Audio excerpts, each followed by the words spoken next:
Okay, I think we're live. Let's see. Tweet that out.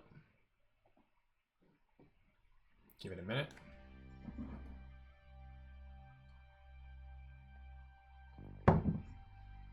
Yep, looks like we are live.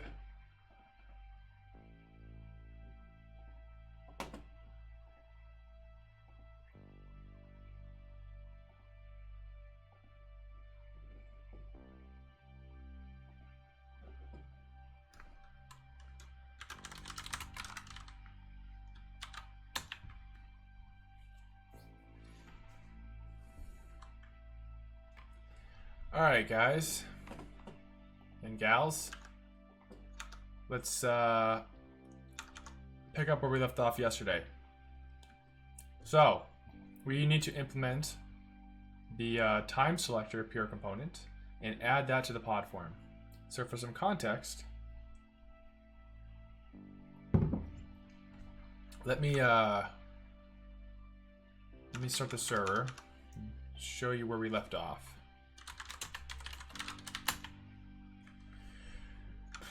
Hope everyone's having a good weekend. Had a good Sunday. The weather in New England is pretty awesome today, actually. Spring has finally decided to show up. So that's great. Whoa, what's going on here? Webpack bundling. Oh, this is new. Huh. Anyways, so we're still making our way through this time range feature. Turned out to be a much larger feature than I expected because we had to refactor a lot of the pod UX, which is fine. We're gonna have to do that eventually anyways. Might as well do it now. So similar to how we have the audience selector here, we're going to have to create something very similar called the time option selector or time range selector, and we're going to add that to the pod form. So, oh, actually, hold on. Let me make sure I don't have any encryption keys. Okay, good. Let's close all the files. Don't want to accidentally open up some API secrets. So this is pod form.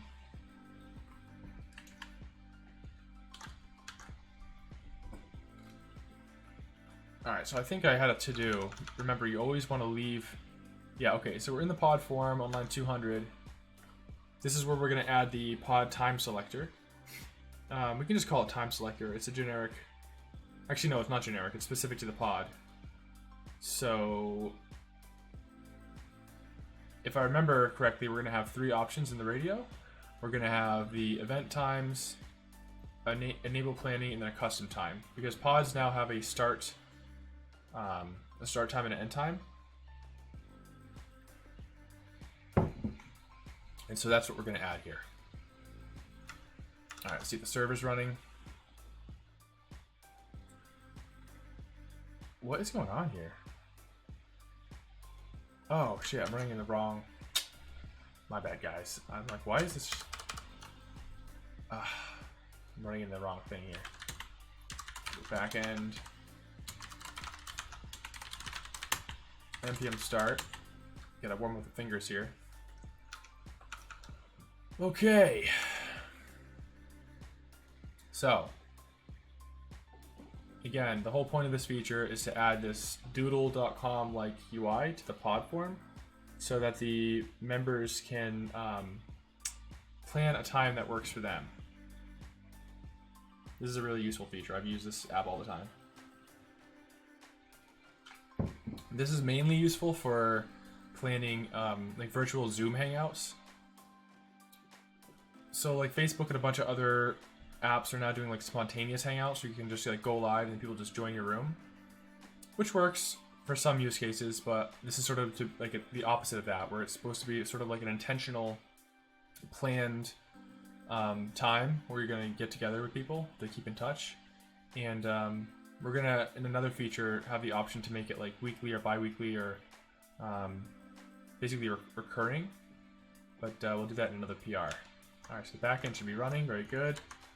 Let's load the app. So again, we're trying to do this git commit, implement time selector pure component. And so in the pod card, let's go to an event that has a pod. I don't have any. Oh, okay, I'm logged in as a different account. Hold on. I want to log in as my Google account. I was testing some Facebook stuff earlier today.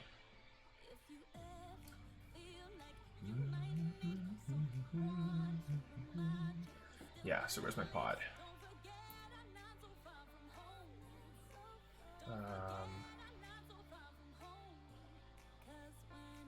Oh, I had this breakpoint in there. Let's get rid of that. Okay, so here's view Ps. Leave pod. So let's load this event as a Firefox user.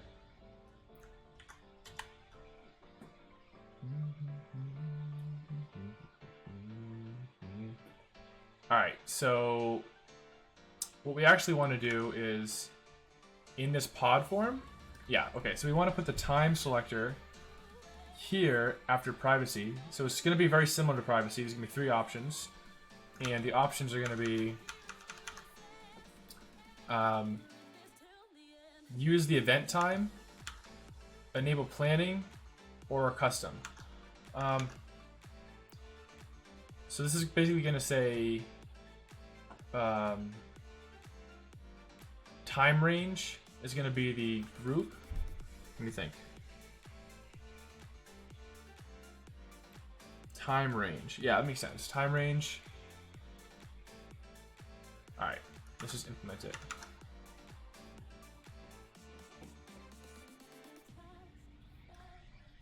Okay, so this is going to be... Alright, where's my pedal? Hold on, sorry. I'm trying to find my pedal on my desk. There it is. What are we calling this? Time selector?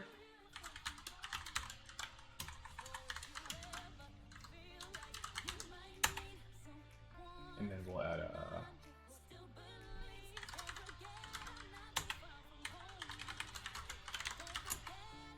And this is going to have a...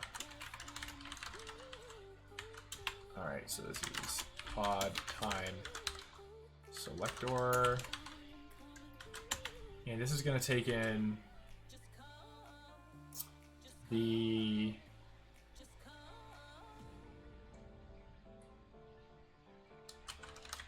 current option and option on change.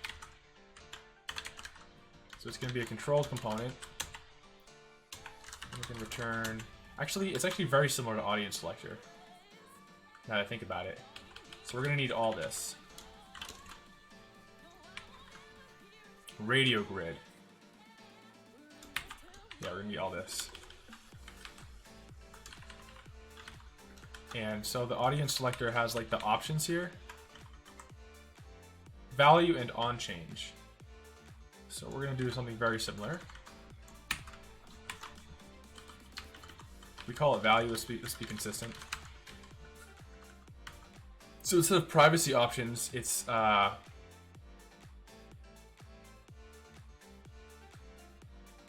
time options.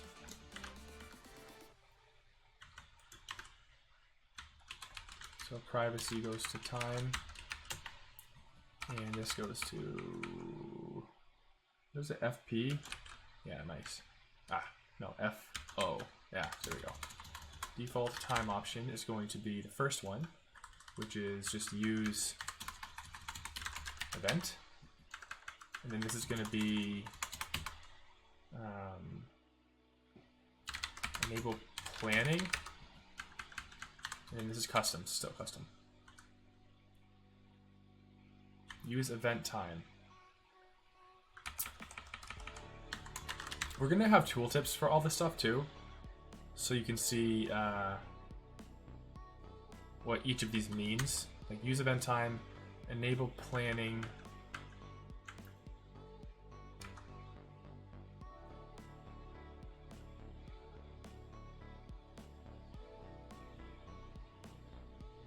Yeah, okay, I think that makes sense. So I think we have a radio grid down here. Where's the radio grid? This is doing a lot of stuff, don't worry about it right now. Yeah, okay, so radio grid. it's going to be the same thing as this.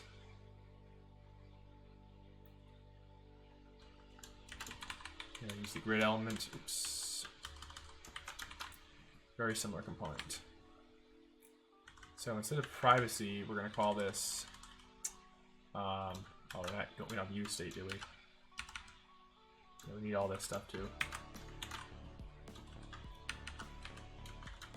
So instead of privacy, we're going to call the state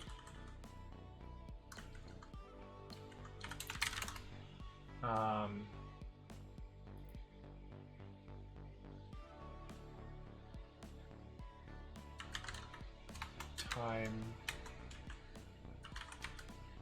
option.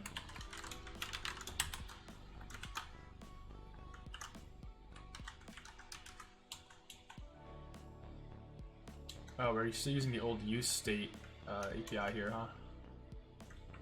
Oops. So let's see, where's state initialized? Oh, okay, I see.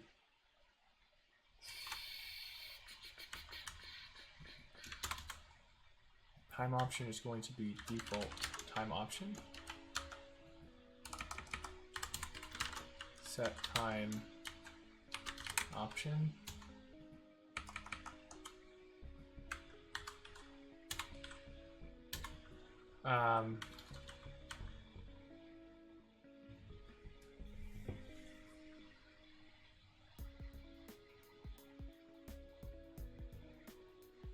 Time range options.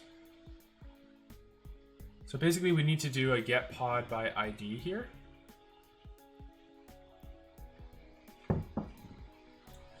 Because we're gonna need the time range options.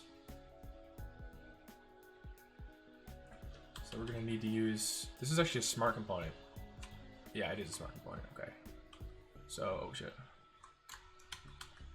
So let's import that here. Import use pod GraphQL API.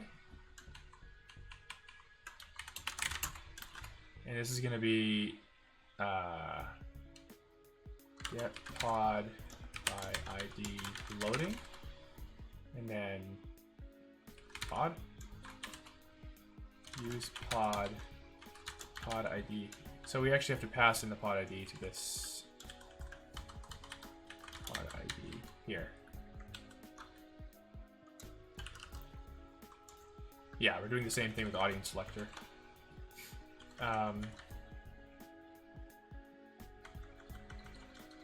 Get pod loading. So this is going to be time option. So if the time option is custom, under privacy, what? Oh, I see. This is the form label. So this is get pod by ID loading, and this is oops.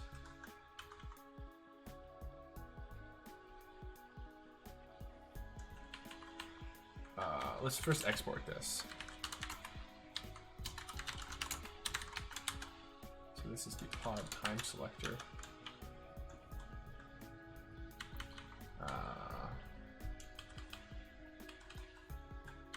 So what's the logic here? If it's grid item radio grid, yeah, privacy options title is time options, time option, and the options are the, all right, let's just take privacy and put it to time option. Okay.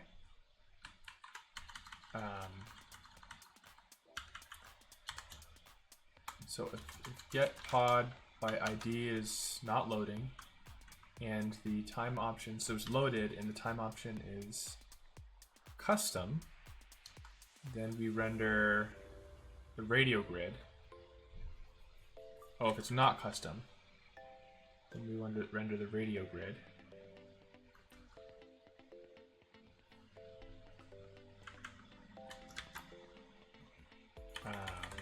This is just time options actually. Default time option.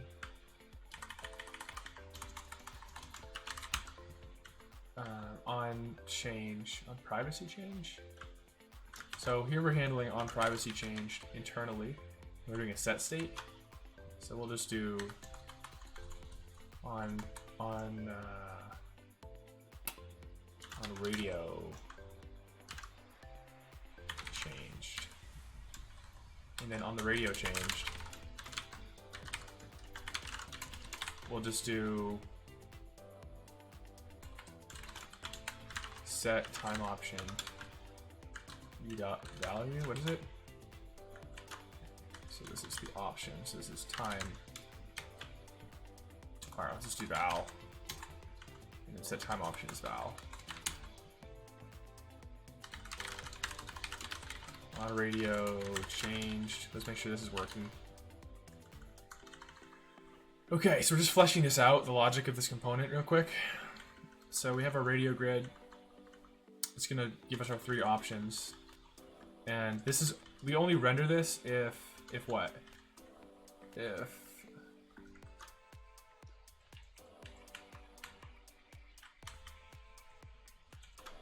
here, if it's not loading and it's not custom. If it's custom, then we're gonna render this. We're gonna render either if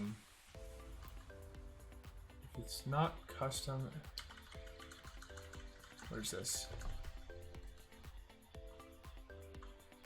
Yeah, so we're either gonna render the date input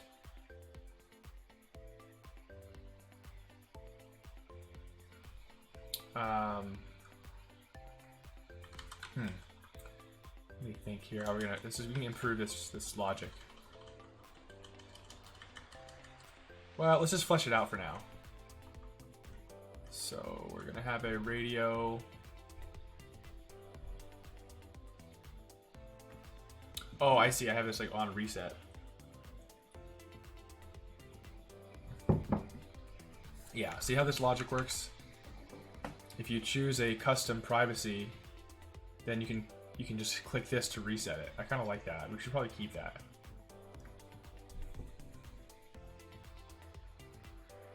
Or should we just like have the custom option checked and then render it? Let me think. Actually, yeah, this UX is not so great. I don't like this now that I think about it. Because it custom disappears when you click on it. That's not intuitive. Let's not do that. So we don't want to do this. Reset business. We just want a grid item. Get rid of this. Get rid of this. Get rid of this. Here.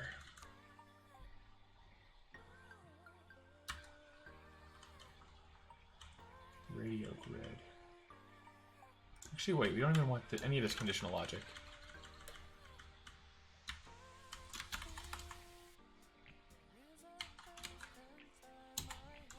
Right? We have the grid container, we put the form control in there.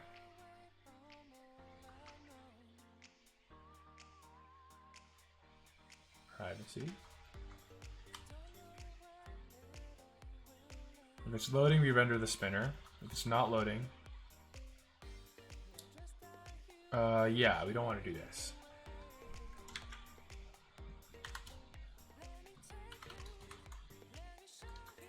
So we render the radio grid basically always. Okay. And form control, that's good. Grid, that's good. What's it complaining about? I'm missing this. There we go. Okay. Okay.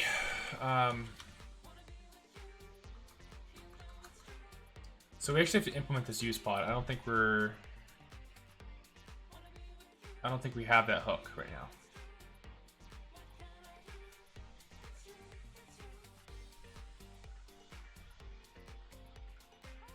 That should be the next thing we do. Oh, is this not hot reloading?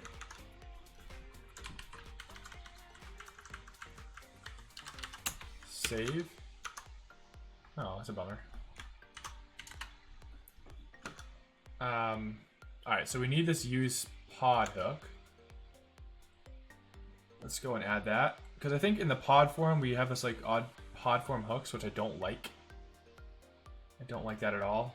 So we have a to-do to like move all this. This is like a giant hooks file. See? Not good, not good. So let's just create another hook here. So GraphQL API hooks group. See, we need one for pod here. Pod, and then we're gonna add a get pod by ID, and it's gonna be like this. It's gonna be like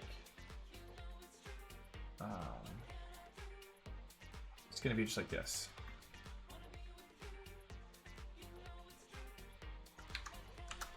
See, I like this because this abstracts away all the GraphQL stuff from the smart component. It's just my preference. See? So get pod by ID, we get the query, pass in the pod ID, member state. We don't need this get stream stuff, that's group specific. Let's delete all that. And also let's replace group with pod. So get pod by ID. What's this get user member state? So we have the data. We set the and we set member state.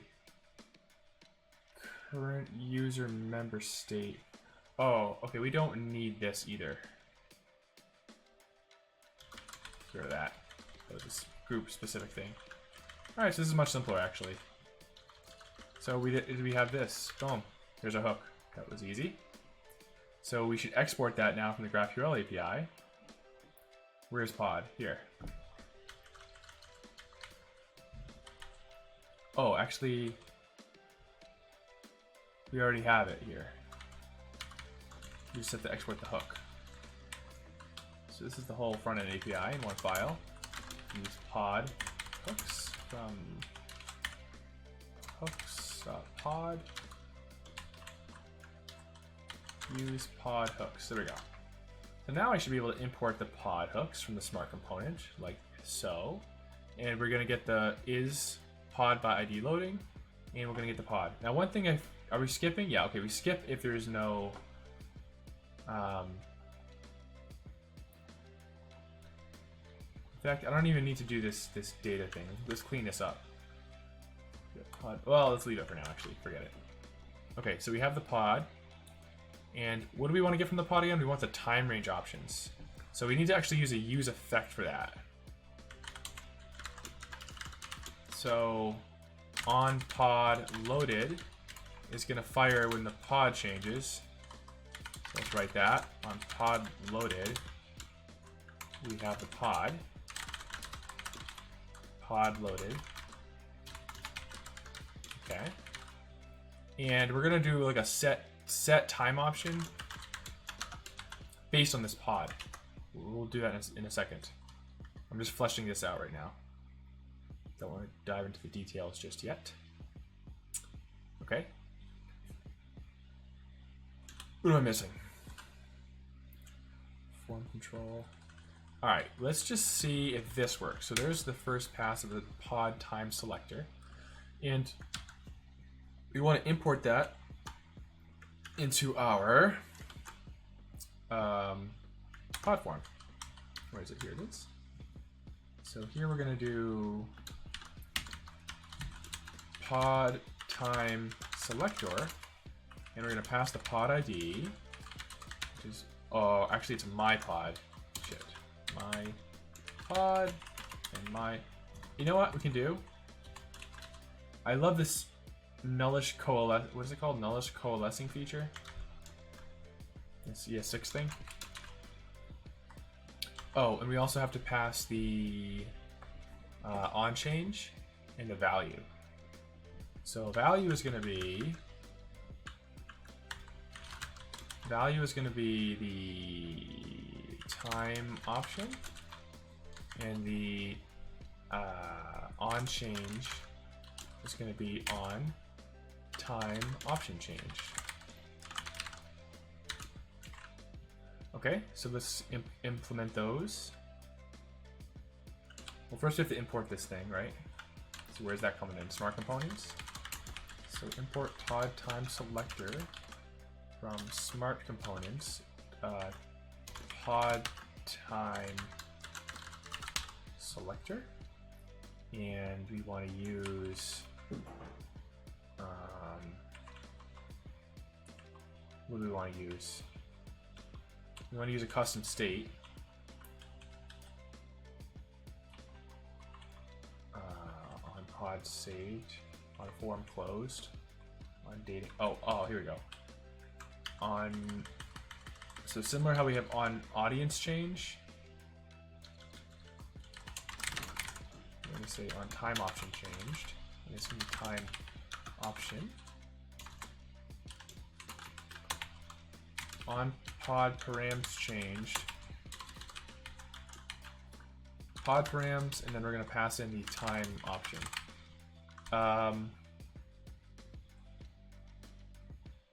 Yeah, okay. So the hooks are going to know how to deal with this, but this is just going to be a string. Like use event time. So it's actually kind of abstract here.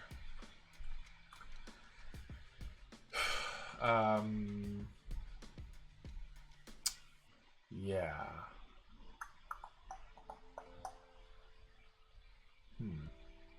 Okay. Okay. So on pod time, I think there's something we're missing. We're missing time option. So where did we get that for the audience selector? Like where's audience defined? Hello? Oh, it's coming from the pod. Oh, okay, okay. So actually, we have to have a, let me think.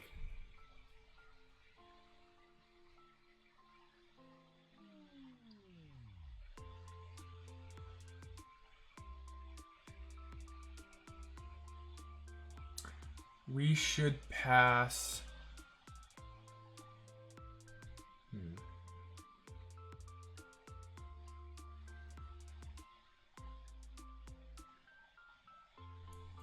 This is a separation of concerns question.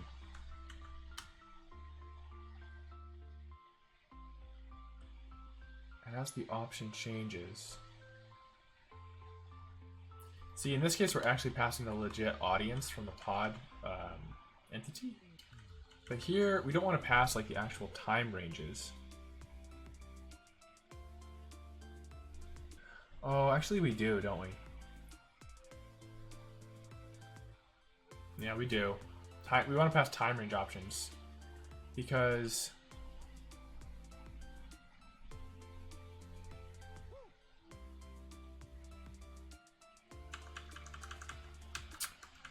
oh man. Let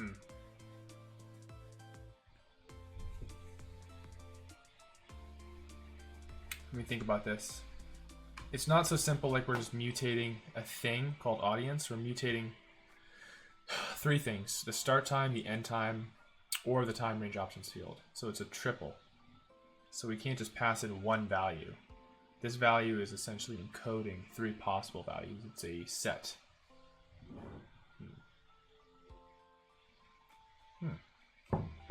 I guess we could just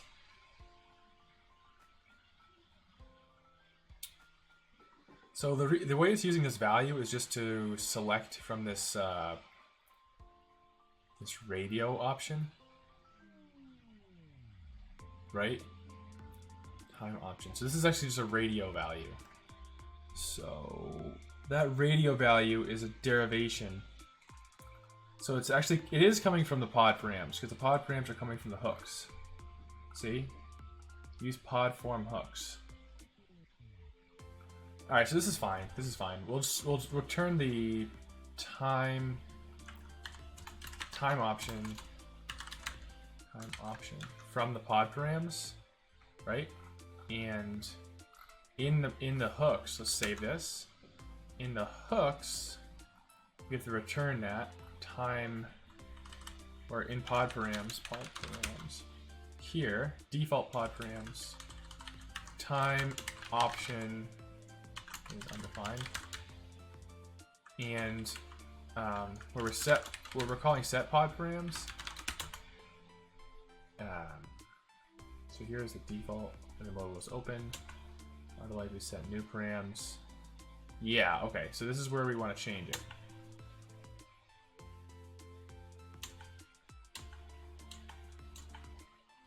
So here, the new params are going to be time option. Oops. Time option. And this is actually like, we should probably have a function for this, huh? Get pod option, and we're going to give it my pod. And then this function, get pod, or get time option it's called actually, get time option, is going to take in the pod, and it's going to return, like, well, right now let's just return custom. Just to get this working. So we're going to come in here. And I think there's somewhere else we need to call this too, right? Where else are we setting the params? Here. Why is this happening twice? So this is when the event changes. Oh, okay. That's fine.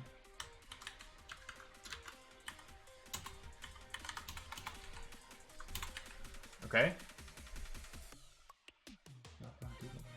Yeah, save that. Now this is where it gets tricky. When we actually set... Yeah, see how we're doing this thing here? Like, this is where it gets tricky. Oh, man. Start time.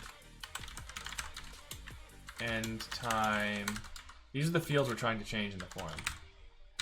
And then time range options. Let's make that undefined as well. Obviously, this is not what we... Oh, I already had these. What am I doing? Where are these coming from? Start time, end time, time range options. Start time?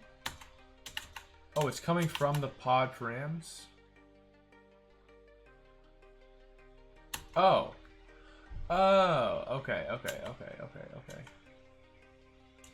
Okay, yeah. So that, I already was doing that from a previous commit. Got it. Alright, let me take a step back. Use pod is not exported. It's called use pod hooks, I think. Is that why? That's kind of redundant, right? Saying use pod hooks. Should fix that. Can't resolve hooks slash pod. Come on. What are the typos?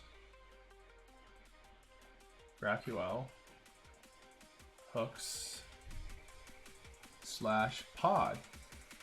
Oh.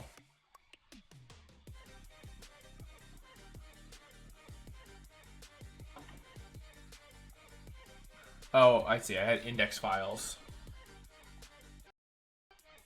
Alright, fine. Might as well be organized. Let's go out here and then go to thread. Oh, I see what I did. Yeah, that's fine. We'll do the same thing. This is a bit, like, a premature optimization, but whatever. So import use get pod by ID. Like, this just scales better. Get pod by ID. Use pod. And this is return use get pod by ID.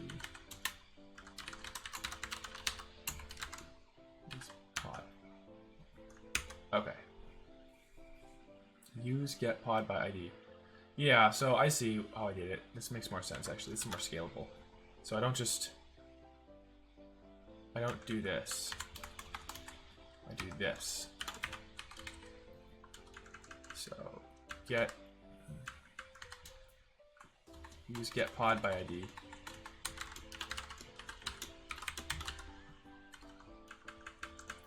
Then I do it like this. Yeah, this makes more sense. See, because, like, you want... Anyway, I don't know if I have to explain this. scales better. You're not just sending the whole kitchen sink. You send the hook that you need for the smart component. Like in this case, the pod time selector only needs to call this one query. So we can just import it and then just use it like this. This like hides all the implementation detail of GraphQL away from the smart components and allows us to just care about the stuff we need. So just give me the pod, tell me when it's loading so I can like do stuff. You see? Oh, my phone just turned off. What's going on here? Yeah, definitely redundant. Yeah, the reference was like when you have in React, the convention is whenever you have like underscore use something, it's implied that that means hooks. So you know, don't really have to say hooks after it as well. But I like to be more verbose. Like I hate when people have variables that are like one letter or something like that. Drives me crazy. Code should read like English, right? Like the computer's gonna compile it anyways. Might as well make it as verbose as you need. All right, let's see if that fixed the error. Let's see if that fixed the error. It did. Cool. Let's see if we can like load it now, the form. Aha! There we go, time option. So we're gonna use the event time, enable planning or custom. This shouldn't do anything right now, right? It's just saying on radio change. So now we need to react to this. Oh, what the hell is that? When I click custom, it renders privacy. What? Oh, I think that's like leftover code. I copy and pasted a lot of stuff over. So by default, it's just going to be this, right? Use the event time. So the pod's going to just have the same start and end time as the parent event. Enable planning is where we're going to render the P time range selector component that we built so far in here. And then custom is just going to be start and end time, like when you're creating an event. So let me cancel this. So when we create an event, where is it? Here. So when you do custom, it's just going to be here. And we're just going to make sure that this start and end date and time is a subset of the event time, if that makes sense. So let's actually start with this one because it's the easiest. So let's go back to, let's close this this stuff. Actually, we still have, this is a to-do, right? We're not actually saving to the database yet. So this is like how I like to work. I like to scaffold things out, get the full flow, so I understand like what the UX of the feature is, and I'll just like hard code stuff and the interaction with the front end of the database. And once I'm happy with the UX, then I actually will like connect the hooks to the database via GraphQL.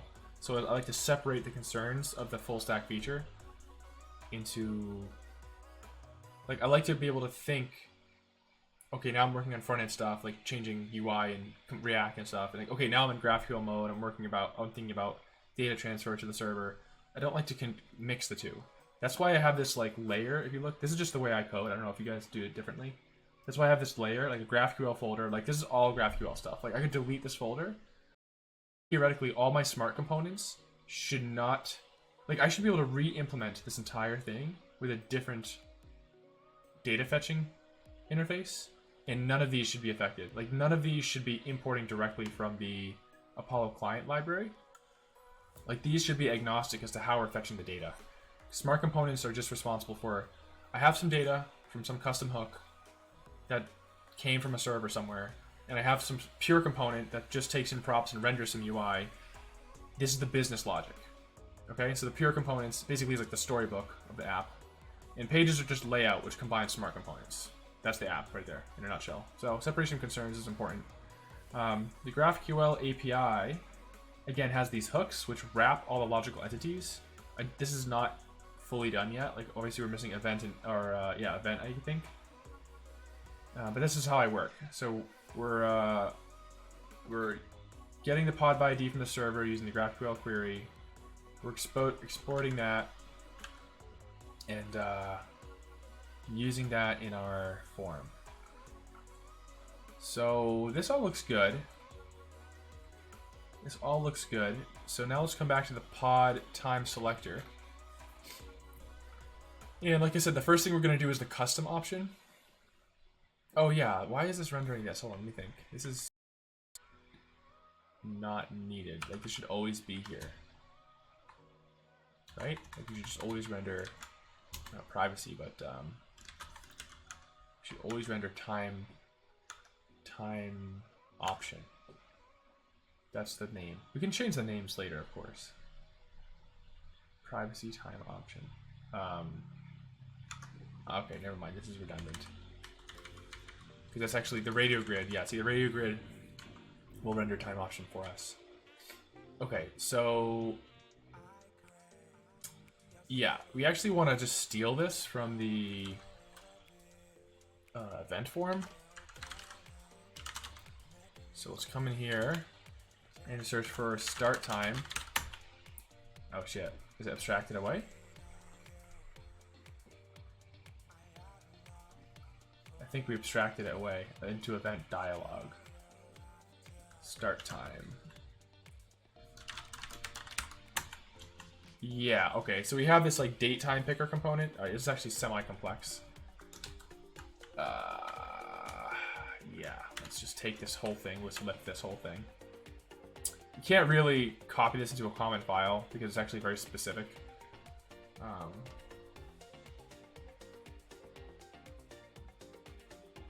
Yeah, see, like min date and max date, this is going to be different for our use case. Actually, we want start time and end time. Let's take both. Just go to the end here. Lift that. Copy that here. And we want to render it. Actually, we want to render it inside.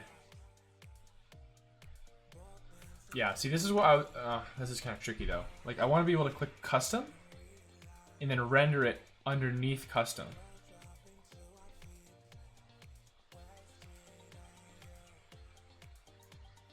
I don't want it to be a sibling though. Like, this is what, see, we can just do this. Grid item, and then delete. Actually, you can just do it like that.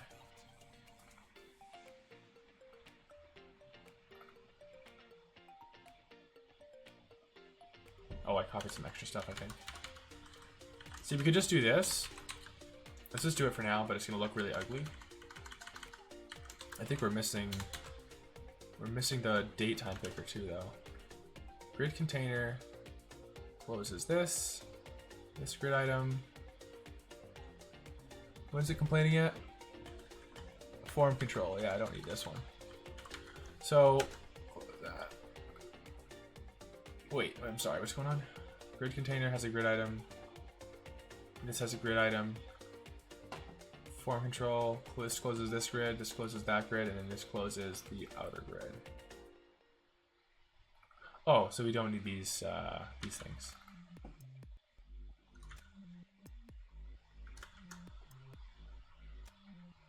Oh, I'm sorry. It's because we have to do it up here now.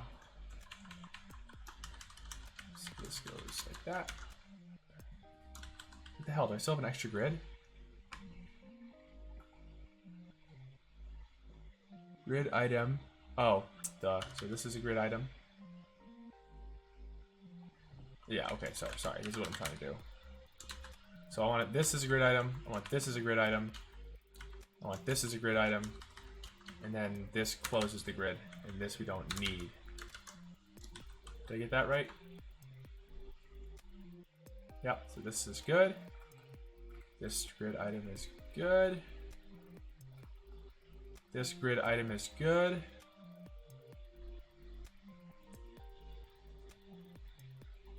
Oh, I see. So I did forget to close this. Ah, shit. Come on. This is the downside of copy and pasting. Why is this? No, I still need that grid. What the hell is going on here? Am I missing something? This is right. This matches this. Grid item, grid item, grid item. So this is... Oh, I'm so dumb. I deleted the form control. I still needed that.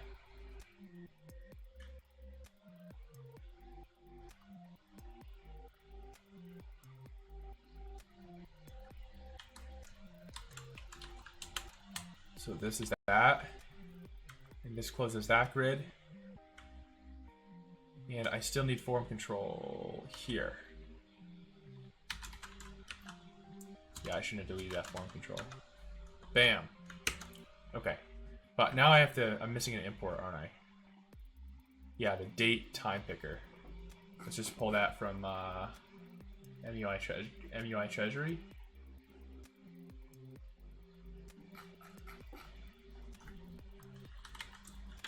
Date time picker.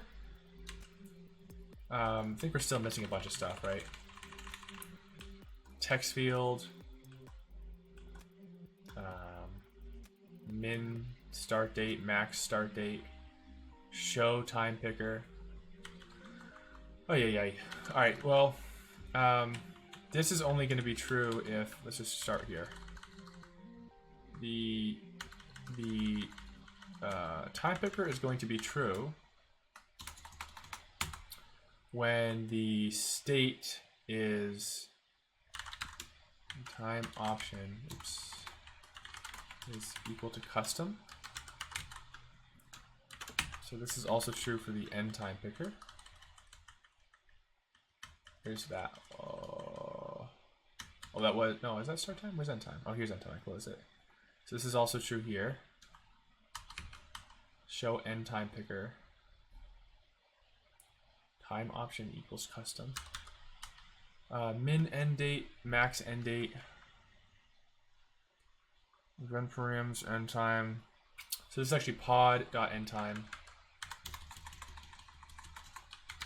And then this is on save end, on close end time picker. This is all common logic we can just copy from the event form. On save start, on close, start time picker, text field. Oh, we need format time as well. I forget what that's doing. Add start time. So let's import text field and then grab the stuff that we're missing. Let's grab this stuff. Where's my music? Where is my music? So we're missing a bunch of stuff actually. All this stuff. Oh, look at that. I grouped it together. And I probably knew I was going to have to copy it. Take that and paste where. I like to have my state grouped together, right? So actually then let's be consistent. Let's put the time options down because this comes after state. Oh shit. Sorry, let's do this. Take that, put it after all the state, but before the callbacks. So I'll have like the use state stuff up here. Then I'll do like use GraphQL hooks, and then I'll have like local state. I like to make my files read logically from top to bottom. Like you should, as you scroll down a file, whether it be React or backend or whatever, the first 50 lines, basically, you should have an idea of like what the heck is going on. Like why does this file exist? What is it trying to do? And then as you scroll down, you are revealed linearly about the implementation details. Like after you scroll to the bottom, you should read like linearly. You should have a pretty good understanding of like what this file does. You shouldn't, like if you find yourself jumping around in code like this, like wait, what does this do? What does this do? What does this do? It's not, the file is not well organized. It should read top to bottom. So like high abstraction stuff up here and then like implementation detail on the bottom. That's just some clean code tip for you. All right, day.js. I need day.js. And then I need everything. I need so much stuff in here. So let's take day.js. Oh yeah, so this is not the event params. This is the pod start time. Pod start time. Oh shit, okay, so this actually, don't have the pod at this point. So I can do this actually, I can do nullish coalescing. This nullish coalescing thing is like a game in JavaScript, by the way. Min start date, show start time picker. Show start time picker. On save start time.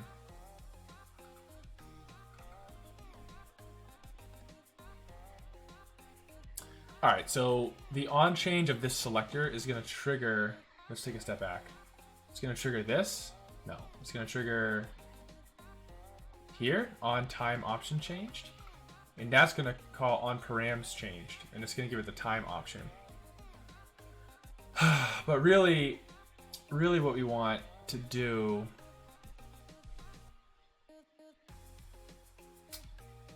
let me think. This is kind of complex. We don't want to give it the time option. We want to give it like the actual start and end time or time range options. So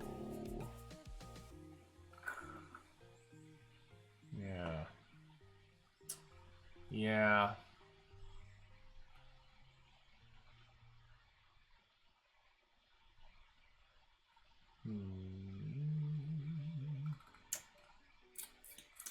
This is complicated. I'm trying to think of how we can simplify this.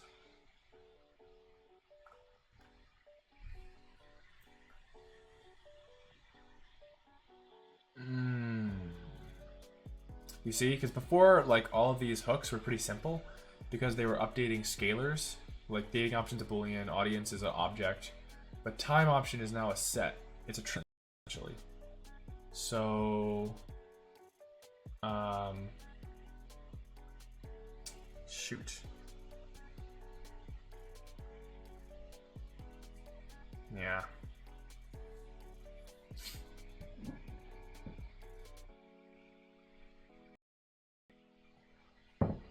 So this isn't really time option anymore, right? This is something like this.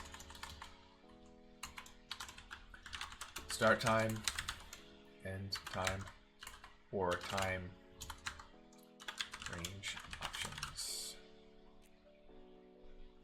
And then we're gonna pass it into on pods params changed. Because here, where does that get called?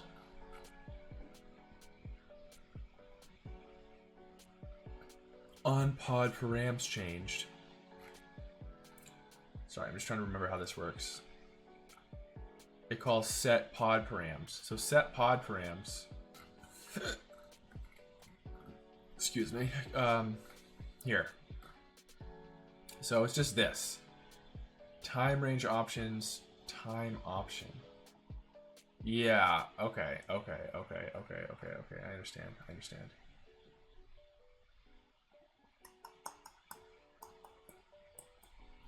So this is actually like this.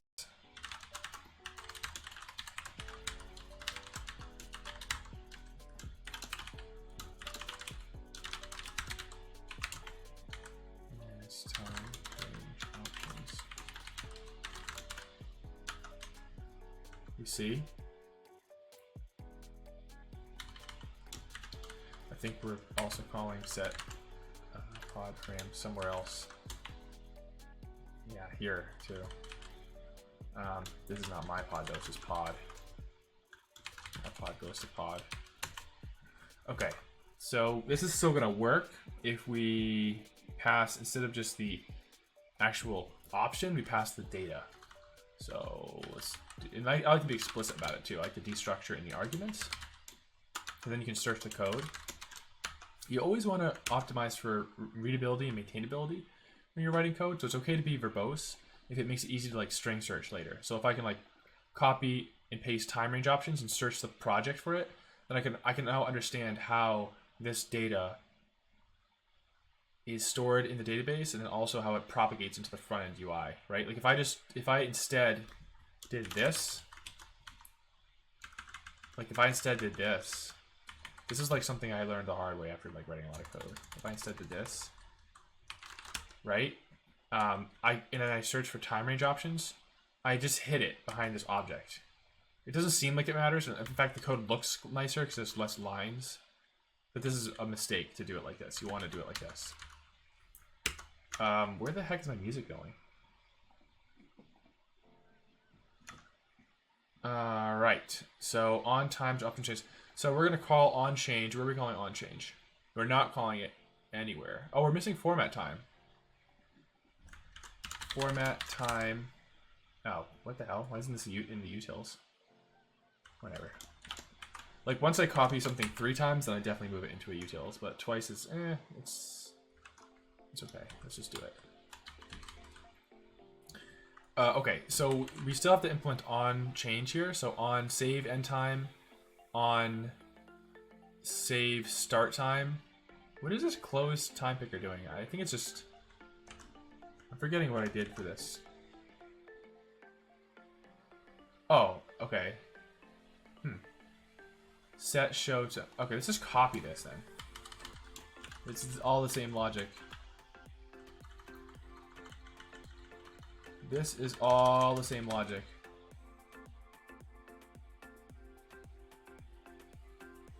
I'm trying to think, like, if we could refactor this some way to put all this shared logic in a common file, but I don't think so. Because look, we have set event params inside the save start time. So this smart component, although the logic is the same between them, this is dealing with event params and this is dealing with pod params. But I guess if they both have a start and end time, we could abstract that. But that's a premature abstraction, I think. We can come back and refactor it later. Let's just copy... Oh, damn it. Let's just copy this. Paste it into here. Although now this is kind of a beefy smart component, but whatever. I like to have my use effects. Did that work? Ah, shit. Why don't we copy add start? Did you guys see that? Am I crazy? Did I do it wrong? Yeah, what the hell? Boom, boom, boom, boom, boom, boom, boom, boom. Yank. Oh, okay. Weird. So this is actually now on change. Oops. On change. And this is start time.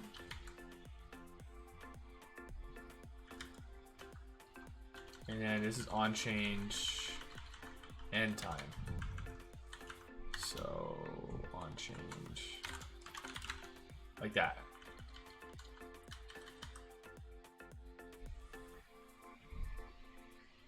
Okay. And that is gonna call, oh, this is pod, I missed this one. Pod.end time. So, okay, I think it should all work now. I think we got rid of all of our, wait, show start time picker. Oh, I think I should be using that. Show start time picker. Yeah, that's if it's open or not. I see, okay, so I made a mistake. Set show time. It was a premature optimization that caught me.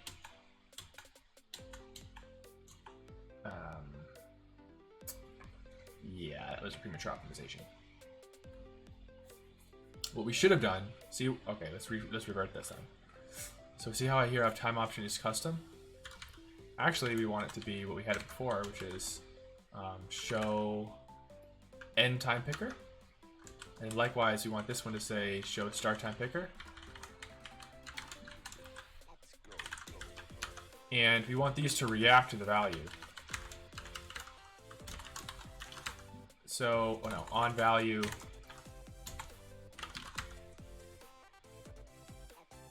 Change. And this is going to be value. Oh yeah, also on pod changed. Naming things matters. Naming things is like the main job, right? And so we don't want to say we're on pod loaded. That's leaking implementation details. So whenever the pod changes, it does change when it's loaded, but that's too specific. So this is on value changed. And so now we can react. This is sort of like the old React style of like component will update. You can just react to the changes in the props.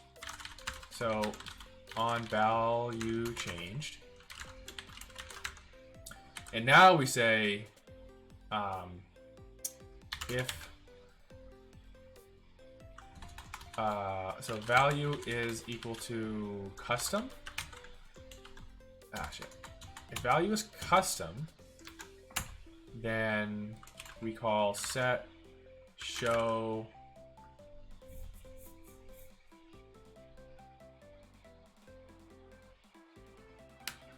oh no, I'm thinking about this wrong.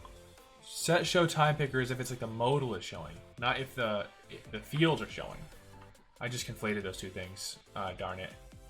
Darn it. Shoot. Yeah, see, there's a text field. Yeah, I conflated those two things. Dang nabbit. Alright, well, let's just say this for now. It's not doing anything. I think it should at least compile. I have to fix that, though. So let's go back here.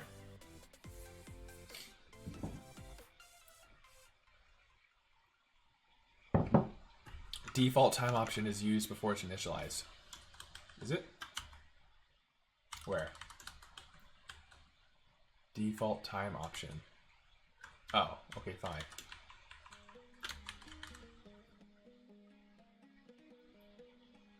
Oh, I guess that's why I put it down, put it up there, huh? Oh, well.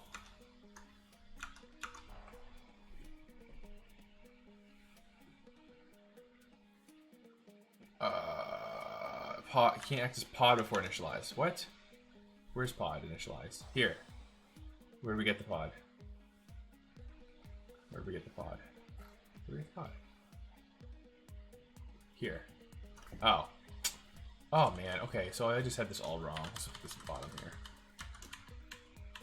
That's what I get for trying to be clever. Bam. ES1 was even warning me and I just ignored it. Like a dunce. Okay, so it loads. Can't report start time of undefined. Oh, that's fine. It's because I'm not using nullish coalescing where I should be. Bam. Bam. Oh, it's probably gonna do the same thing about end time too, huh? Yep. That's fine.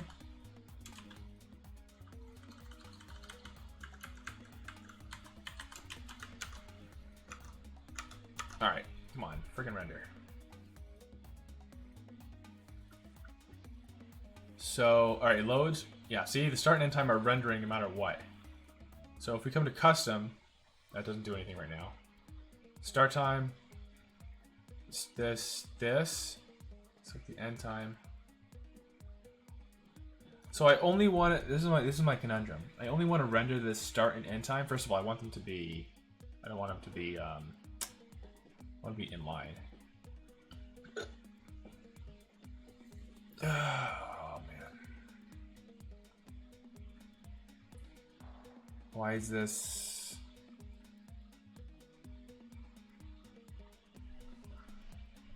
Max with 50%. So I guess what I could do is make their widths like, make their widths 4 and then like just push them to the right and see if that looks good. Like I want it to be clear that these are a sub selection of the custom, yeah, reload. A sub selection of the custom radio. So I want to like indent them like in a hierarchy. So why are they still? Oh, I know why. It's because the grid itself is not in Alright, so let's think of, well, let's forget about layout right now. Layout we can fix later. Let's focus on the actual functionality. So I only want to render these if custom is selected, right? So this whole thing, this whole grid is only rendered if the time option is custom. Okay, so forget all this. Woo! Forget all this noise. Oh man, I put it in the wrong spot, didn't I? Custom.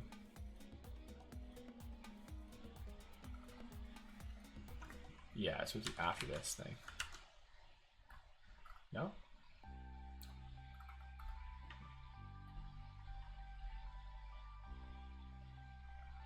Oh, okay. So it should be before this, but then I should do this. Come on. Bam. So I only want to render this if it's custom, but also, well, I should put them in a grid. I should put them in a grid container and then set the width. That'll get them in line. So bam, good, good, and then enable planning is going to render underneath it the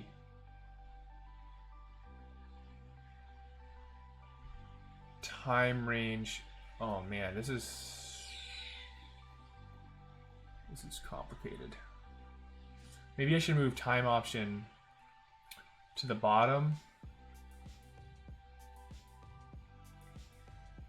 Like if we're gonna render this big grid of time blocks, right? In the middle of the form.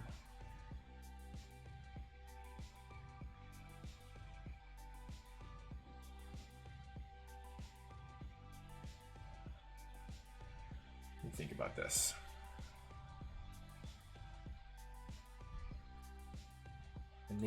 Enable planning is going to render the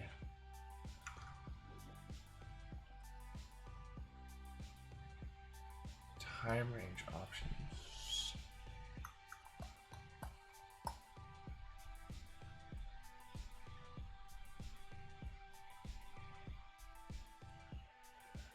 Let me think.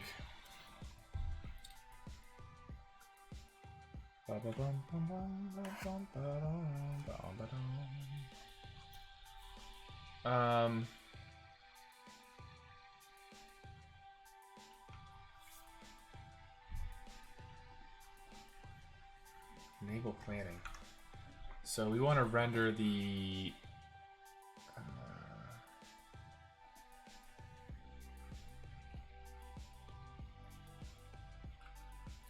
trying to think here.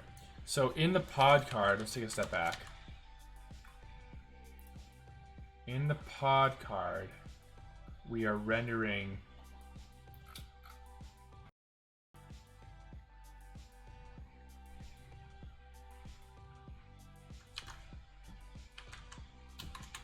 pod card.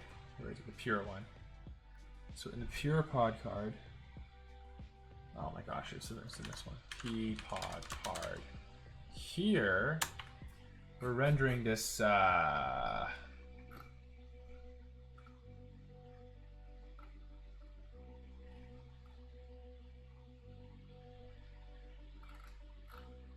Wait, what? P time.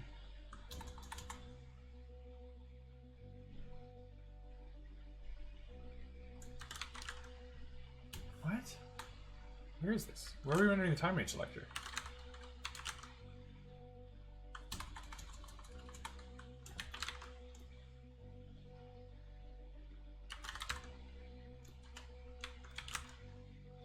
Am I crazy right now? Where the hell are we rendering the time range selector?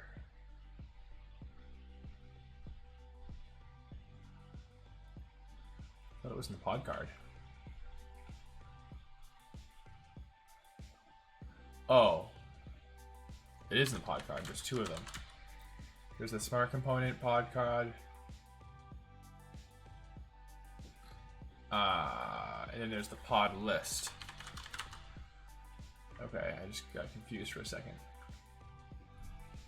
Toggle show P's. Render P's, search users list. It's this one. Oh no, this is right. Smart component pod card. Smart components. Pod card.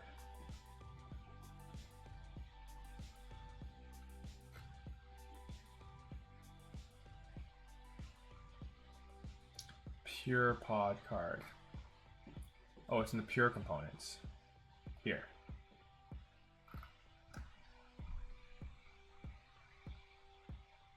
What the hell?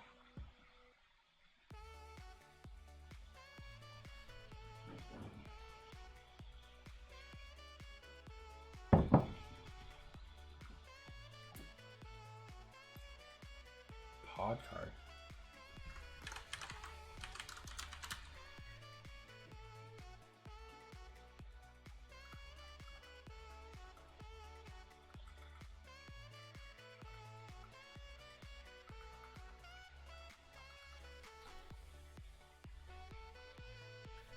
Sorry, I'm just like so confused right now where this time range selector is. Time range options.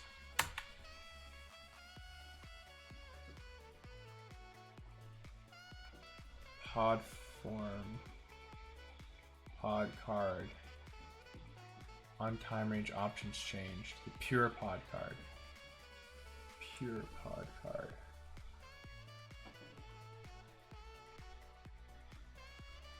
Pure pod card is pure components pod card. It's in here. I'm just so confused right now. It's in here. Pure brands.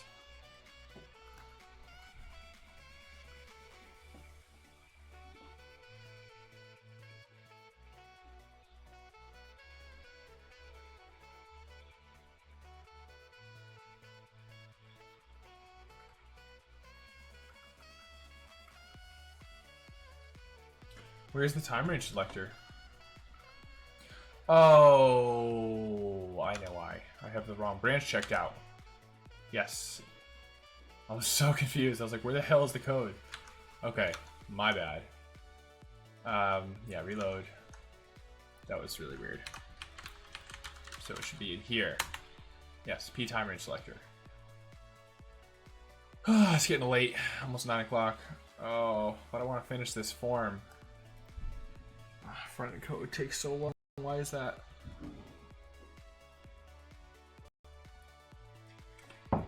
Okay, so we want to render this. The P time range selector, we want it in here. That's my whole point, right? So if time option is equal to enable planning, then we're going to render this time range selector. And honestly, we're just going to give it like all this stuff.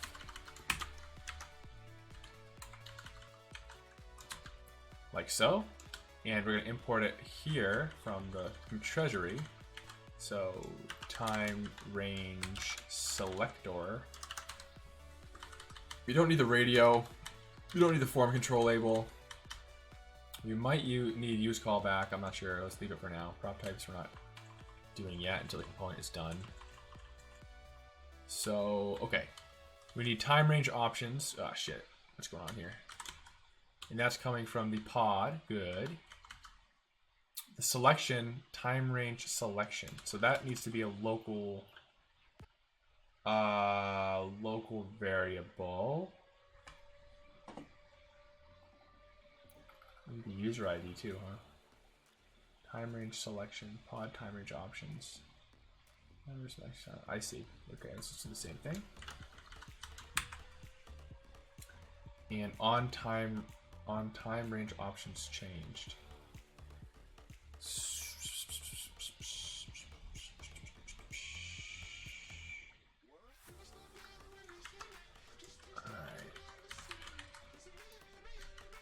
We need a user ID, huh? Time selector needs the user ID. That's unfortunate. That's fine. Alright, where's the user ID? Oh, shit.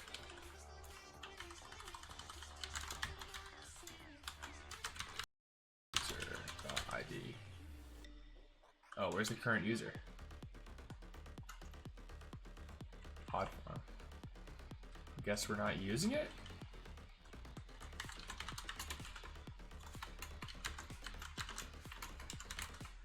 So we're gonna import this from the GraphQL API. I think it's use user hooks. And then I think we do like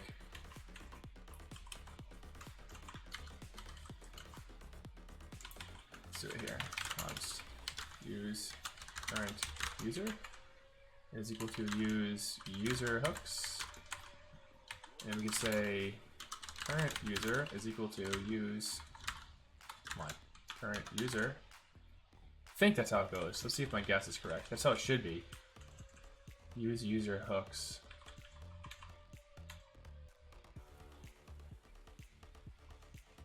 Okay, and then we can just pass the current user ID like we're doing it with a nullish coalescing. Save that. Let's see if that complains. And save this. We have the user ID. Oh, but we don't have the on time range options changed. So, yeah. So if we actually look at the pod list, on time range options changed. Time range. Oh, it's not pod. It's a pod smart component actually, isn't it? So pod card smart component. Time range options changed. Yeah, okay, so we give it this callback that says on time range options changed. So this is what we do. We map it through, let me think.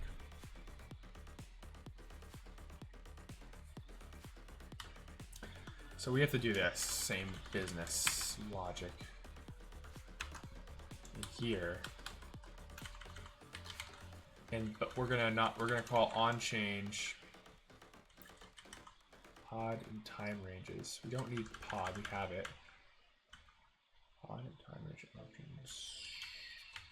So we call on change and we give it just the time range options. So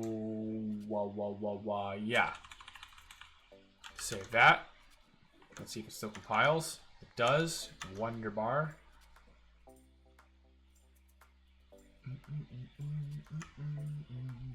What's going on? Why is it not loading? Current user is not a function. My guess was incorrect. So let's look at our GraphQL hooks. Not the message, not the pod, the user. So it just exports current user. That's pretty cool. It's not really consistent, but it's cool. We'll make do. So we can just say current user.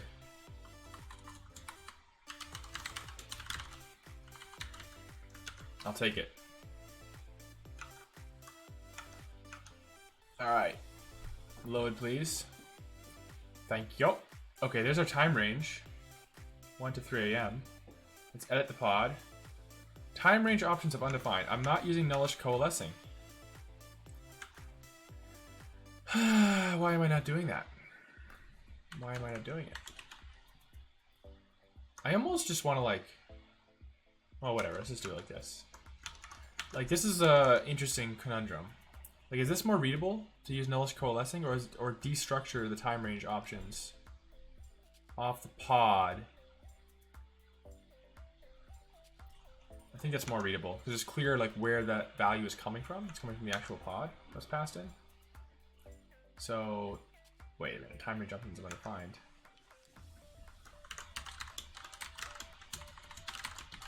Oh my god, I can't type.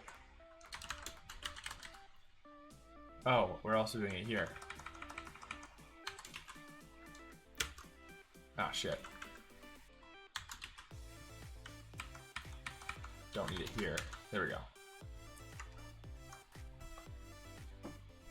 So that should work, I think. This is why I need TypeScript in the front end, you know what I'm saying? Okay, there we go. Loaded.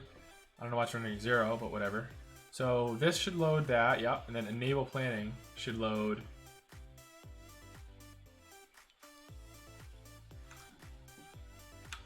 enable planning. We should be seeing our what is 0?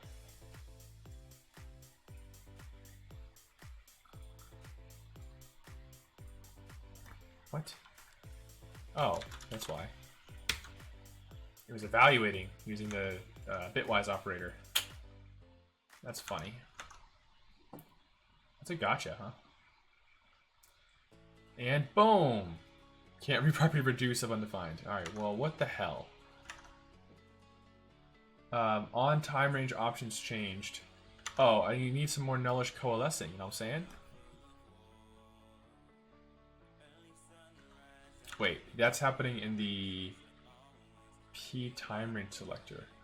Oh, okay.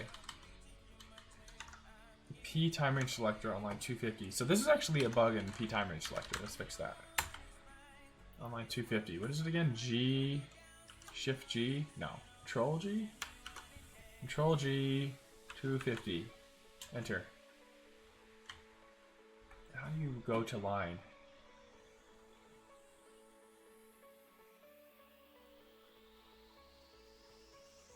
Go to line is caret G.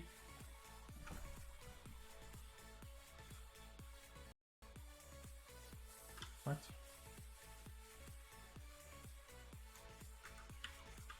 Whatever. I'll look it up later. Not. Here. So, time range map is... How is this undefined? How are the keys of time range map undefined? Time range map is always...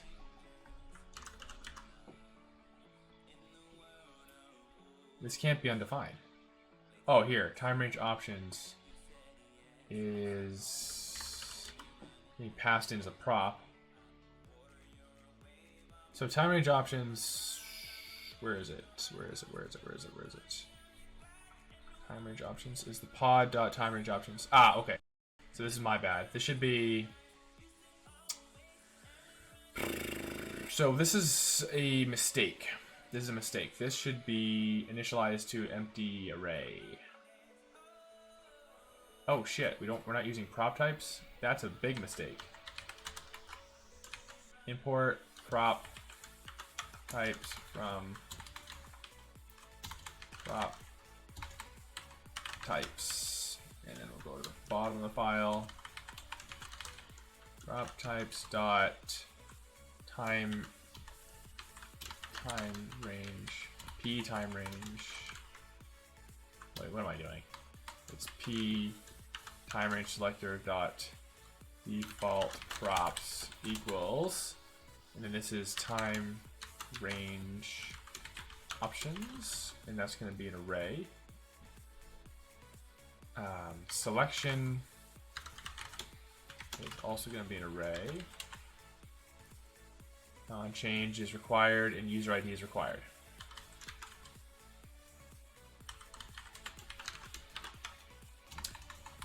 P time range selector, is it what this is? It is. Prop types. I don't know why I forgot to do this before. Time range options is an array. Prop types dot array of prop types dot object.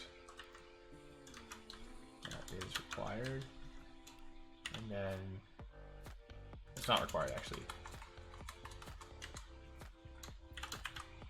Selection is also the same thing.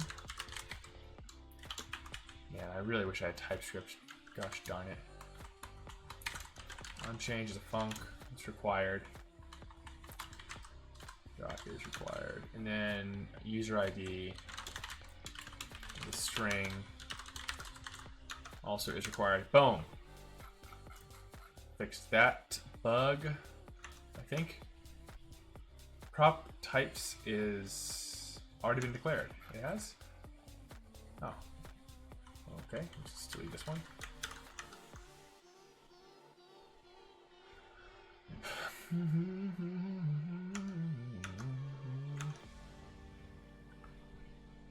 Edit our pod. So enable planning. Can't be property map undefined. What? Okay, at least it's in the pod time selector on line 97. So we fixed one and we found another. Map of undefined. Time ranges can be undefined.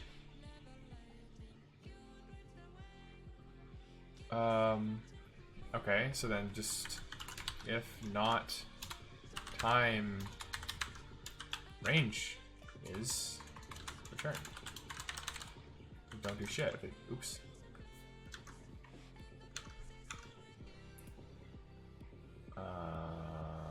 Yeah, I think it makes sense to me. Enable planning. Oh my gosh, good lord, there it is. Alright, so there's our... Let's see if it works. Oh my god, guys. It kind of works though. So it's, oh, we can't select any times. Good, so that's expected. So let's do Wednesday. Boom. And then done. What happened? Why did this not be called? Why was this not called? On option changed. Pod and time ranges. I want to add some options.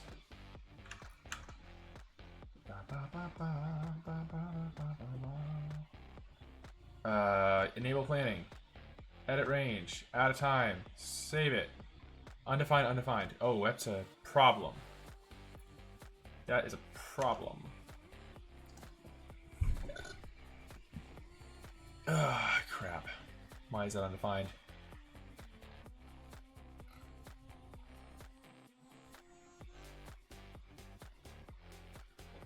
Who's calling on change in here? Whoa, what's this render box? Get that hell out of there. On changed.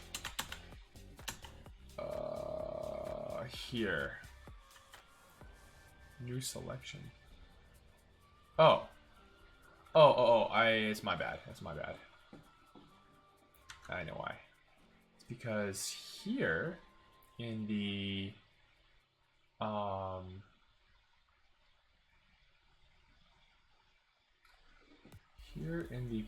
pure pod card.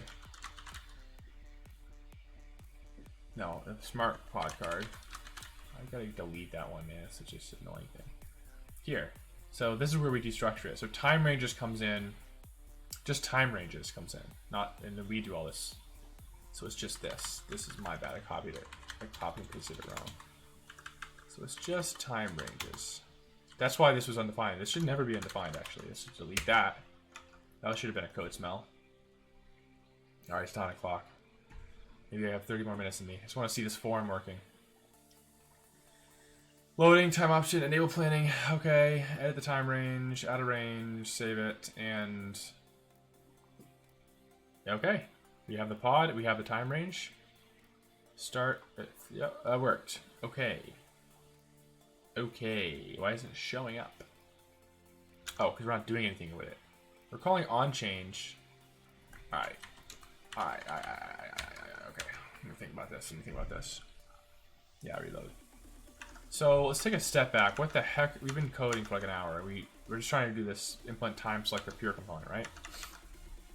It's actually not a pure component. It's a smart component.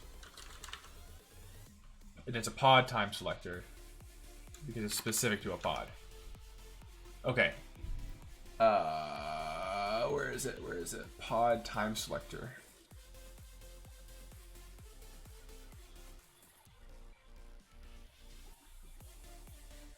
So here's where we're doing the actual saving to the database, right? But this should only happen when we click on save. So I should be able to add a time range and then hit edit and see it and then hit cancel and nothing happens. If I hit save now, let's see what gets sent to the network. Cannot destructure pod ID. So we tried to do a join get pod by then hit E. Where's the update pod? Oh, it never ran. Pod form hooks. 278. Okay, so the pod hooks in here. This is what we have to do next to actually hook it up. So here, get time option. Set pod params, time range options. So who calls set params?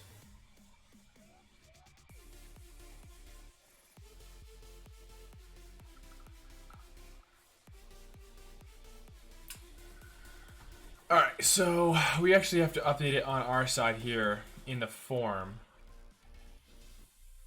In here.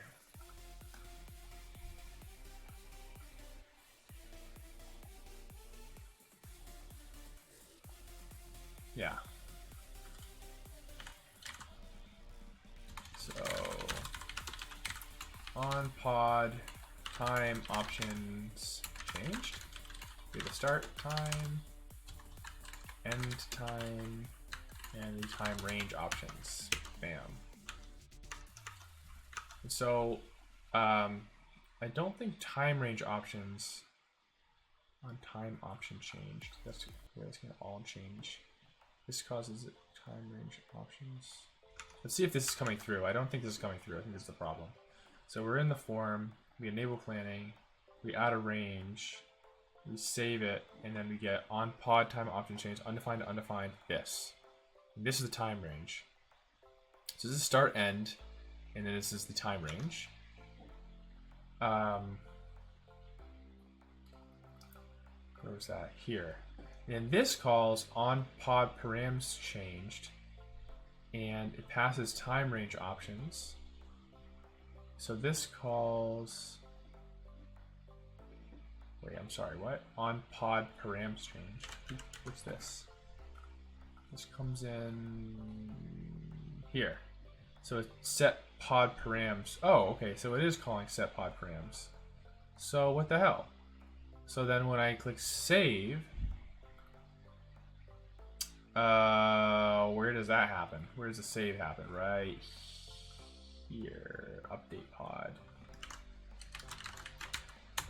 Update pod options. Here. So why is this not working? It's a log. Update pod options. I mean, I could just debug it from here, I guess. Oh, wait, no, save this. So I think it was an undefined error again. By the way, everyone just use TypeScript. Like, I'm just gonna say it. You shouldn't be using Node or React without TypeScript at this point. It's really not worth it. All right, enable planning. I highly regret not starting with TypeScript. Boom. Okay, so now we save it, and where's the update? Here we go. Can't destructure property pod ID of undefined. Oh, so update pod wrapper. Update pod wrapper. So that's what we're exporting for update pod. So the pod form calls update pod. Where does that call update pod? Here. So on save, if my pod call update pod, right? And what is this expecting? Where is it passing the, what? It's not passing anything? Update pod wrapper. Am I misunderstanding something? Use callback. It's in pod ID and pod params. Update pod event ID. Pod ID and pod params. Huh? Was this ever working?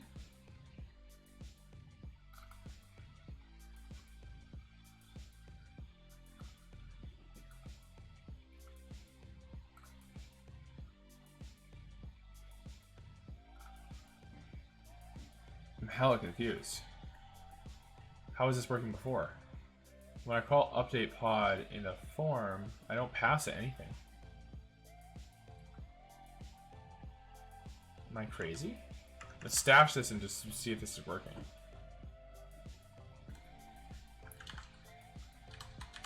Pod form refactor. I don't understand how this was working before. See what I'm saying?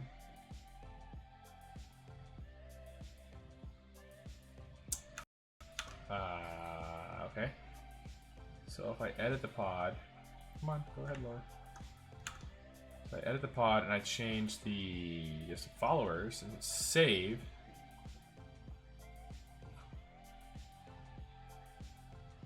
what the hell? How is this working before? This was definitely working before, I swear.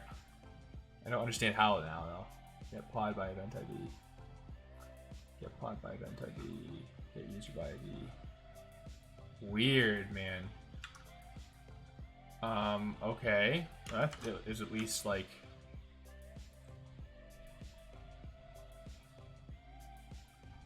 That's so weird. I don't know how this was working before. I must have... Oh, I broke it in this branch, actually. You know why? I remember when I broke it. Yeah, yep. I broke it in this branch. Okay, that makes me feel better at least. Okay, let's just get this update working and then I'm gonna go to bed. I'm getting tired. So I want to be able to save the start time and end time of my pod. You know what I mean? Okay. Let's see.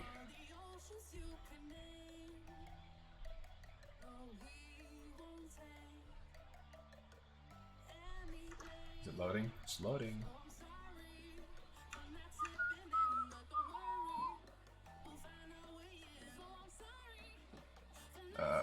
Okay.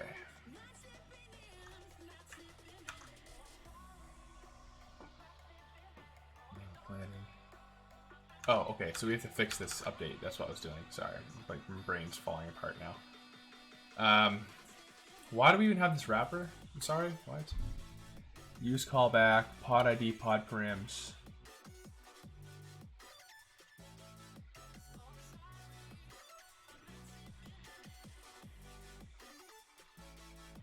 Alright, let's just pass it, I guess.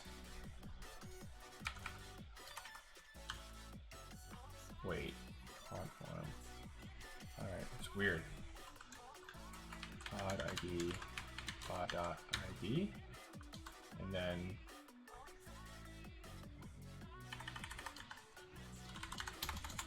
my pod.id, and then pod params. I mean, what a mess this these pod form hooks are. Pod params. Like I'm passing stuff that I'm importing. It's like a circle of life now. Yeah, reload. Yeah, this is before I was doing the whole like putting all the hooks in a GraphQL folder. This is like a really naive way of doing it, honestly. Okay. Boom.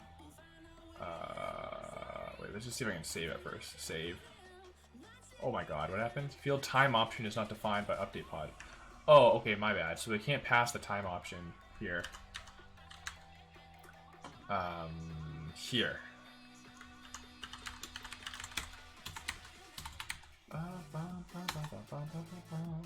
So I actually don't want to do that.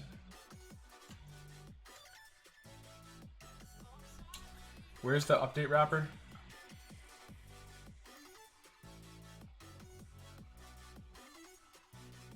Join update wrapper here. So we want to do this. We want to do time option undefined. Also, probably when we create the pod. Where's the create wrapper? Here. Time option. This is just like a derived data.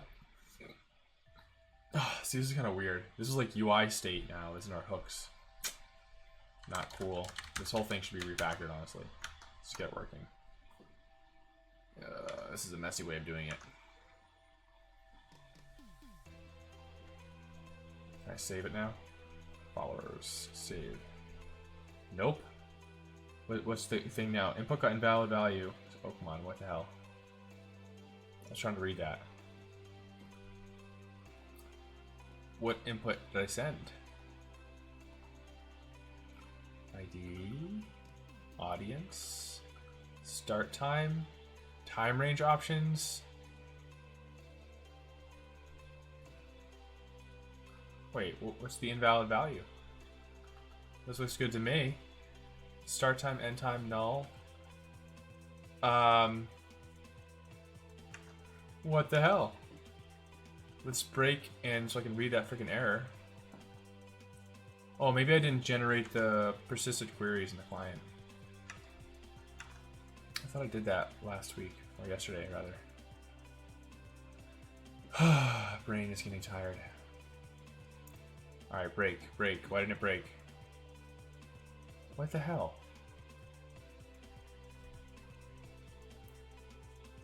Network error. Response not successful. Receive status code 400. Okay. Pod time range. Field time range is not defined by time range option input. I thought it was.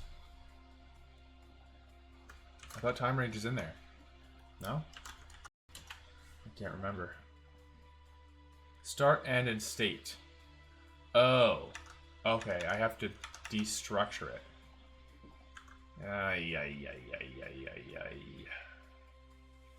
Wait, no, I'm doing that here. Time range options.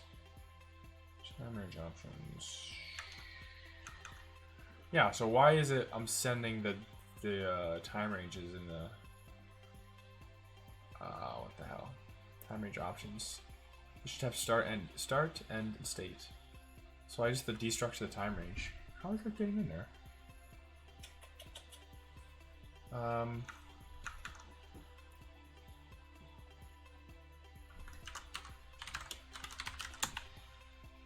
range options. Time range options. Why apply about time range options? Oh.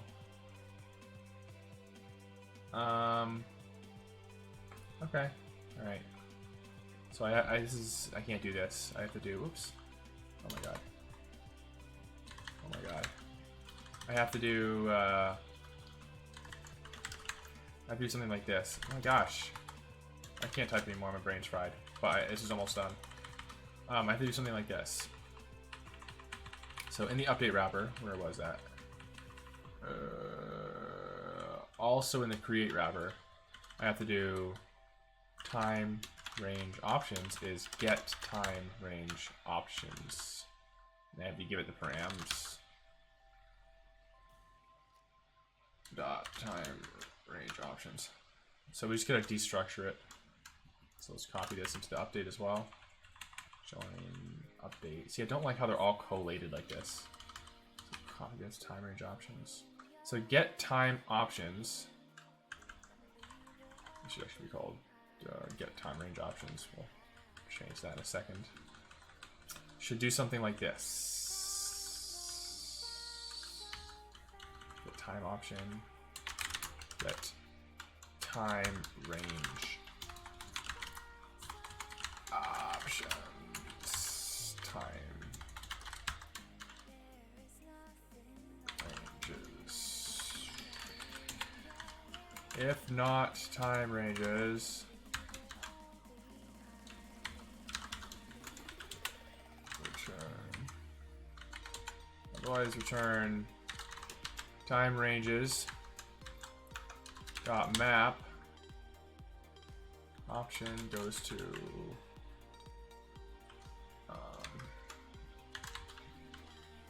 option goes to like this. State.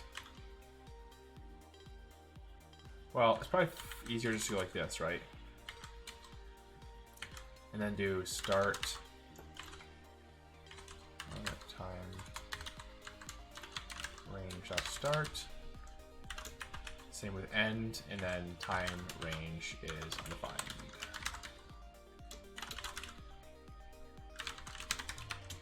Alright, see that? That should work. Get time range options.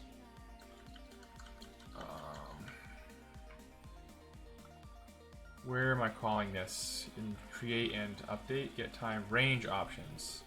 That was a mistake. I can't type range tonight, huh? Got it. Boom. What's all this about? Pod params. That's what it's called. Where else am I calling it? I think I made the same mistake there. All the typos are coming in now. Oh, I see why. Okay, that should work now, I think. Come on. Update work. Followers only, please. Save. What the hell? Field user ID is not defined by... Oh. I guess I forgot to put user ID in there as well, right? User ID is not defined by time range option input. Alright, so that's my bad again. Let's just do this instead. Let's not destructure. State. I was trying to be clever. State, start, and end. That's it.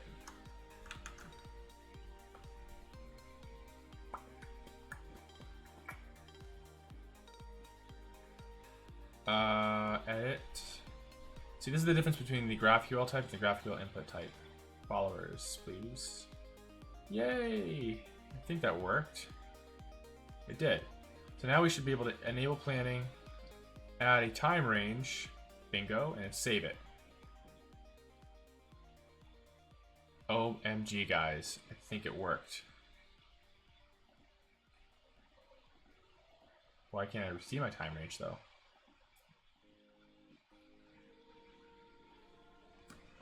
Why can't I see my time range? Why keep calling join pod? Get current user. Yeah, update pod here. So yeah, the time ranges. Audience, state, interested. Time range options is empty list. WTF. Oh, here we go. On pod time options changed. Is empty array. Why? Why is this empty array?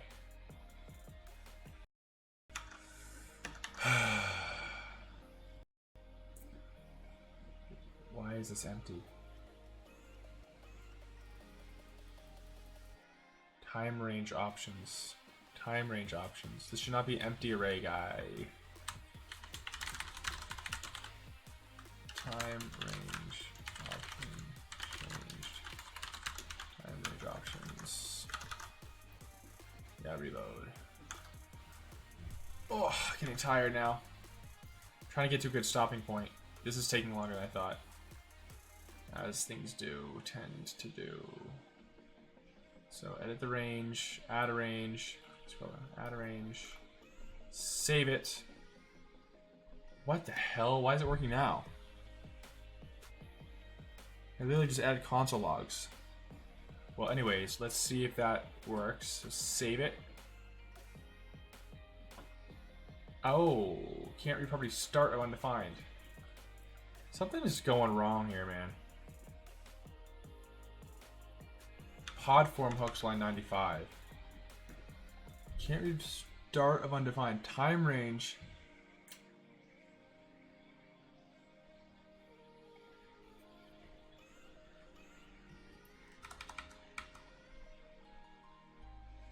How can this be? This doesn't make any sense. How can this be an array of non-objects? Time range, where it's going. 0 start. Oh my god, what? Now it states and start.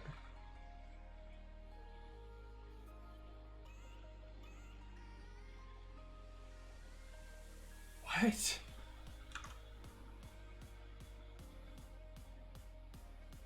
What? I'm bewildered.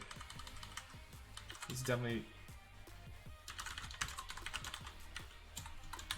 Get time range options.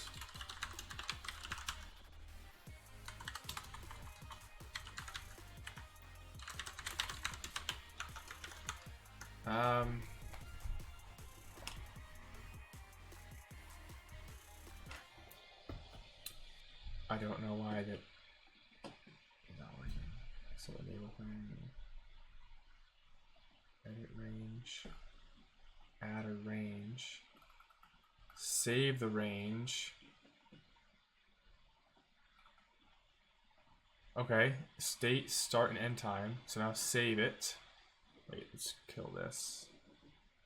There's my music. And then hit play or save. W2F, man. Now it's working. Update pod. State, audience, time range options. Start and end. Get current user. Get pods by event ID. Get event by ID. Get join the pod. Join pod. Oh, I know why. I know why. It's because it's calling join pod again, but it shouldn't. And that's overriding our join pod is overriding our time range options. So this is a bug. This is a bug. This should not be empty array. This should be undefined. So let's fix that, and I think that should fix it. I think that should fix it. Let's go back to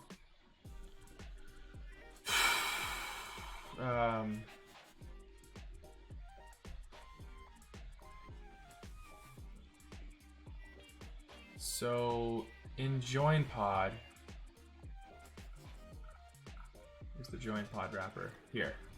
So time range options is going to be time range options length. If it has a length, then we'll pass it. Otherwise, it's undefined because we don't want to override our time range options with the default UI state.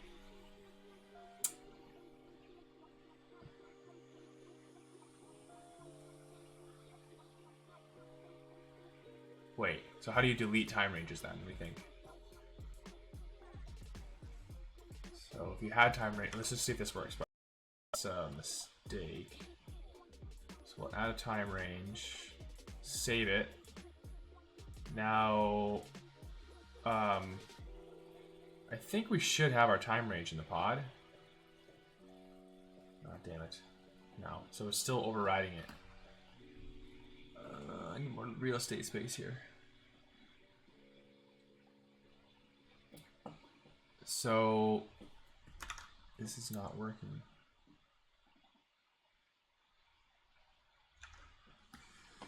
Let's try it again. It's close, guys. It's close.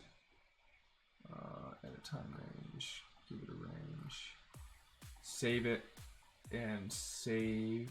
Wait, let's delete this. Delete this. Save. So it's going to call join pod a bunch of times. Right now. What variables? Oh no, okay, so it's not overriding it. So the update pod is working. We're giving it the right time ranges. Right here.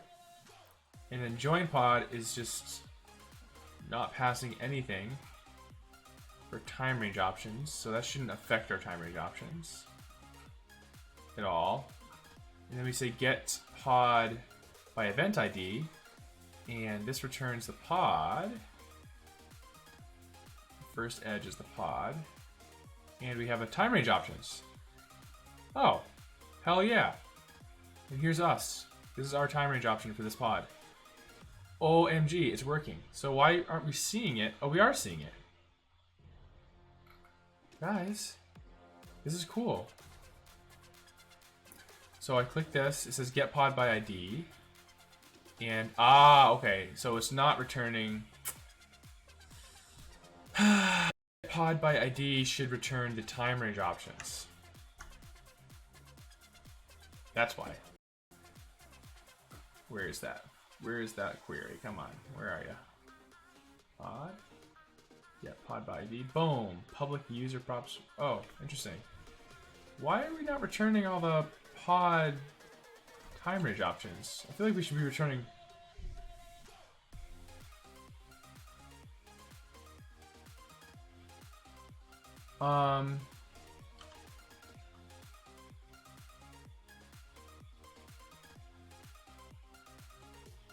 Yeah, I feel like this doesn't make sense, but we'll address it later. Like, why are we querying for the event when we're get pods by event ID? Anyways, let's get to that in a minute. This is what we want. We want the start end time and the state and the... Oh, I remember why I was doing this. Because I assumed that when we call get pod by ID, we already had the state and the other info. Because we're like...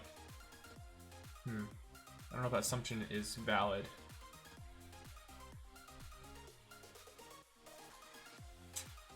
Anyways, let's see if this works. Hold on, don't reload. Make sure that hot reloads. Now reload. Okay, I am pretty confident this should work now. Oh, but I'd have to regenerate the query, don't I? Yeah, watch. It's gonna fail. Bam! Persistent query not found. That's fine.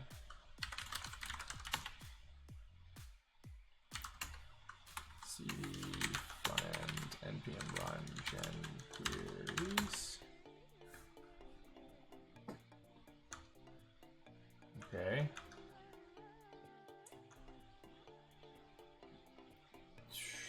We did both of these almost. We're almost there. We didn't refactor it out of the ppod card, but that's just deleting some code, so that's easy. Alright, it rebuilt the queries, and it reloaded the back end. I think this is it. Oh my gosh. Perfect. At 9:30, I can go to bed. Please just work.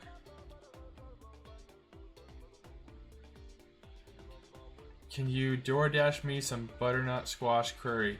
Hell yeah, dude. That'd be awesome. I'm pretty hungry.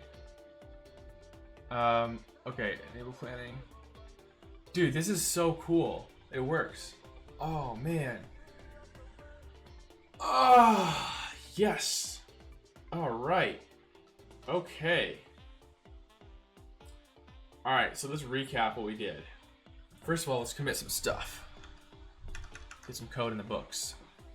Let's do this first. Get pod by ID.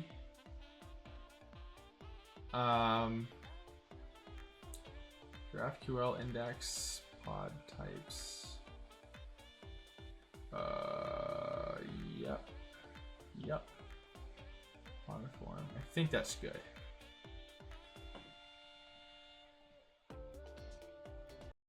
So refactor pod. Oh, I need this too. Refactor pod GraphQL hooks. And yeah, skip this. Pod form hooks. So we added the time range option. Okay, so we're still not done with this actually. We're not done with this. Well, this is actually a good stopping point. This is a good stopping point. I don't need this console log anymore. Get rid of that. So, yeah, go ahead, reload. This is the pod form. Hold on. Okay, so this time option, we're not using this yet. Because we're always returning customer now, I believe. But this is functional. What are we missing in here? Can I commit this? Pod time selector. Okay, so we didn't use the prop types, we didn't use callback. Oh no, we're not done. We have to handle like the actual radio options. We just laid the groundwork. Okay, that's fine. This is a good, very good stopping point. This shit's like basically scaffolded it out for us to come back to. So we don't need this. We don't need callback. I don't like to use callback. To me, it's like kind of like a code smell. It's like a escape hatch that React gave us. That's just my opinion. All right, so here's where I'm gonna leave my a really good. This is a pro tip for you UI developers. A perfect way to end your session is to, this is like as good as it gets, is to take a component that you just implemented and do this. So come to the bottom. I love doing this. And you just say like pod time selector dot prop types equals, and you do to do start here. Like the reason this is awesome is because it's like trivial. This is like grunt work to just document the prop types of the component. And as you're doing it, it reminds you what the heck you were doing, because props are basically the contract. And if you remind yourself of what the contract is, all of a sudden all the context of what you're working on comes rushing to your memory. So this is the best possible place to leave it before committing, and that is what I will do. So with that, thank you for those of you that are still watching. And we're going to pick this back up next weekend. I feel like we're getting really close. I'm so excited about this feature. We just got to delete this from the pod card, refactor the pod card, do some UX improvements on this. So we have, yeah, improve this a little bit, start and end time. And then we have to add the actual, well, first we have to verify this works with like other users, like the Firefox user. And we need to render the user avatars in here and improve some of the UX. But it's getting there. We almost have like, we almost basically built doodle.com in a few weekends, which is pretty cool.